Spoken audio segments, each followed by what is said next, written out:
നമസ്കാരം, പ്രവാസി മലയാളിയിലേക്ക് എല്ലാവർക്കും സ്വാഗതം. മാസത്തിലൊരിക്കൽ മാത്രം ലഭിക്കുന്ന കോൺസൽ സർവീസിനായി ജിസാനിൽ പാസ്പോർട്ട് സേവനത്തിനെത്തിയ ഇന്ത്യക്കാരിൽ ഒട്ടേറെ പേർക്ക് സേവനം ലഭിക്കാതെ മടങ്ങേണ്ടി വന്നതായി പരാതി ലഭിച്ചിരിക്കുന്നു. നൂറുകണക്കിന് കിലോമീറ്റർ അകലെ പോലും നിന്ന് വന്നവർക്കാണ് സേവനം ലഭിക്കാതെ ഇത്തരത്തിൽ മടങ്ങേണ്ടി വന്നത്.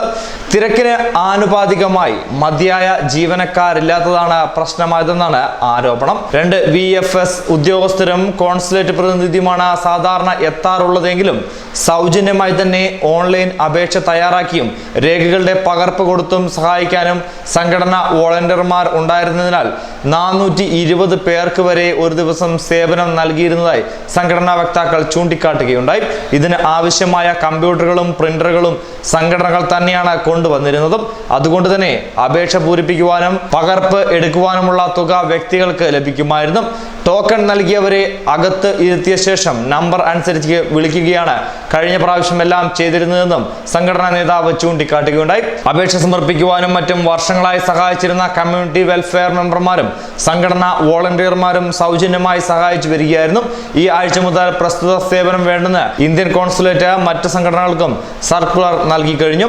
എന്നാൽ ഇതിന് ആനുപാതികമായി ജീവനക്കാരെ വെക്കാത്തതാണ് വീണയായതെന്നാണ് എല്ലാവരും ഉന്നയിക്കുന്ന വസ്തുത. കോൺസൽ സർവീസിനെത്തിയവരുടെ തിരക്ക് കൂടുകയായിരുന്നു. എന്നാൽ ദൂരദിക്കുകളിൽ നിന്ന് പുലർച്ചെ 5 മണിക്കെത്തി ക്യൂ നിൽക്കുന്നവരിൽ പലർക്കും 10:30 അകത്തേക്ക് കയറാൻ പറ്റിയതെന്നാണ് അറിയാൻ കഴിയുന്നത്. കുറച്ചു പേർ മാത്രം ടോക്കൺ കൊടുത്ത് ബാക്കിയുള്ളവർക്ക് പുറത്ത് നിർത്തുന്ന രീതിയാണ് ഇവർ അവലംബിച്ചത്. അതുകൊണ്ട് തന്നെ ക്യൂ റോഡിലേക്കും നീളുകയുണ്ടായി. കൊടും തണുപ്പും കൊടും ചൂടും മാറി മാറി വരുന്ന ഒരു അവസ്ഥയാണ് അവിടെയുള്ളത്. അതുകൊണ്ട് തന്നെ ഇത്ര നേരം പുറത്തു നിൽക്കുവാൻ സാധിക്കില്ലെന്നും സേവനത്തിന് എത്തിയവർ വ്യക്തമാക്കുകയും ചെയ്തു.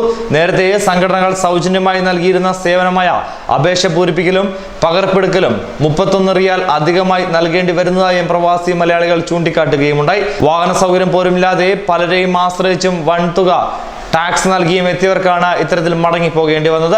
ടോക്കൺ കൊടുക്കാത്തവർക്ക് സേവനം ലഭ്യമാക്കിയെന്നാണ് അധികൃതർ പറയുന്നത്.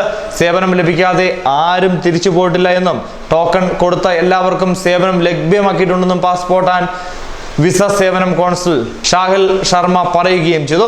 356 പാസ്പോർട്ട് സേവനങ്ങളും 40 അറ്റസ്റ്റേഷനുകളും ചെയ്തിരുന്നു. കോൺസുലേറ്റ് പ്രതിനിധിയായ ജഗ്മോഹൻ ഉൾപ്പെടെ 17 VFS, 11 വൈഗ, 5 ഉദ്യോഗസ്ഥരും സേവനത്തിനുണ്ടായിരുന്നതായും അദ്ദേഹം വെളിപ്പെടുത്തി. കോൺസൽ സർവീസിന്റെ സുതാര്യതയ്ക്കും രേഖകളുടെ സൂക്ഷ്മതയ്ക്കുമായിട്ടാണ് സേവനം VFSൽ മാത്രം ക്രമീകരിച്ചിരിക്കുന്നതെന്നും മറ്റുള്ള പ്രചരണങ്ങൾ അടിസ്ഥാനരഹിതമാണെന്നുമാണ് അദ്ദേഹം വ്യക്തമാക്കിയ മറ്റൊരു വസ്തുത.